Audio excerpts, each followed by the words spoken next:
Kikosi cha wachezaji 22 kiko tayari na tunawashukuru viongozi wetu kwa maandalizi waliotuwekea katika jiji la Kigoma. Tumepokelewa vizuri na tunaendelea na mazoezi yetu ya mwisho leo na kusubiri kesho mchezo wenyewe wa Mashujaa.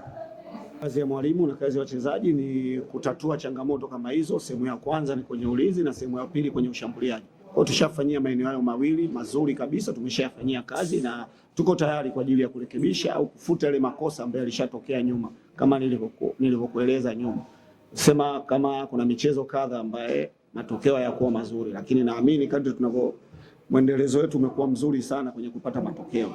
Na ni punde tu juzi tumepata matokeo ya Mbeya City, lakini tumepata matokeo ya Gunners. Naamini hiyo pia ni motivation kubwa kwetu sisi na kutujengea sisi confidence ya kuweza kupambana na timu ngumu kama Mashujaa na kupata matokeo.